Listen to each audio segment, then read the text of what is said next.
Hello everyone. May gisa ta og bawang ug sibuyas guys kay magluto ko og pusit guys. Ako siyang gi pa gi blanch ang pusit tapos ako siyang igisa guys. Nya ako utong isubak ang alugbate nga akong gi-harvest ganiha guys. Kaya yan.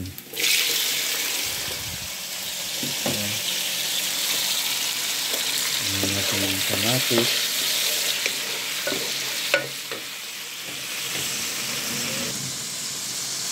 Ayan, gisa-gisa. Tapos, isunod na natin yung pusit guys.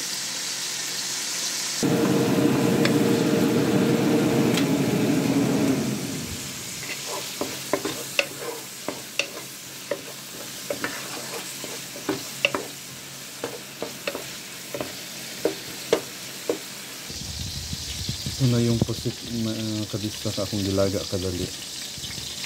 Yung gilimpihan. Huwag na natin isunod karon guys. Pag-isang. Ayan. Ayan. Excited na. Tapos ang gi-harvest ganiha nga alugbati guys. May akong isago tara na ay gulay po ang pusit. Kulang po niya siyang na natunan sa YouTube guys. Ayan, para mas malinamnam. First time na ako magluto ginani na style guys sa pusit. Ito na din nato pepper powder guys. Medyo daghan-daghan na. Haluin konti. Tapos lagyan din natin siya ng konting oyster sauce guys. Ayan.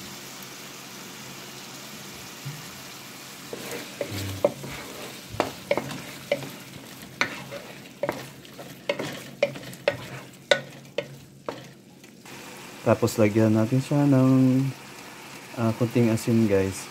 Pink salt siya guys. Parang healthy siya na salt guys. Ayan.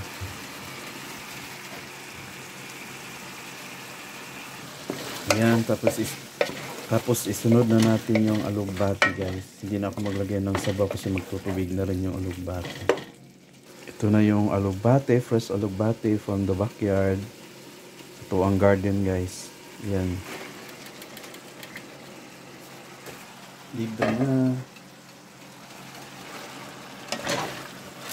Ang lalaki ng alugbati guys, di ba?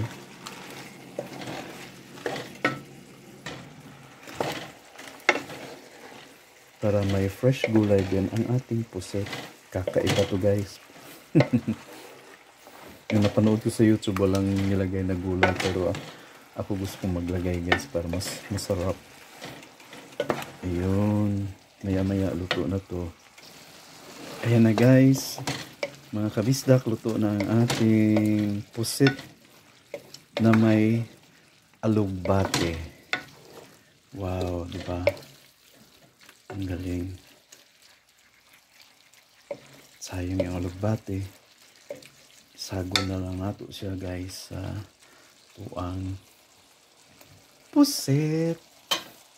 Ayan na, ang sarap-sarap. Happy tummy ulit. Yeah, thank you so much guys for following my Facebook page and also subscribing my YouTube channel. At saka kung bago ka pa lang sa YouTube channel ko guys, please do subscribe. Click the notification bell button, like and comments as well guys. And also share guys. Yeah, thank you so much and God bless everyone.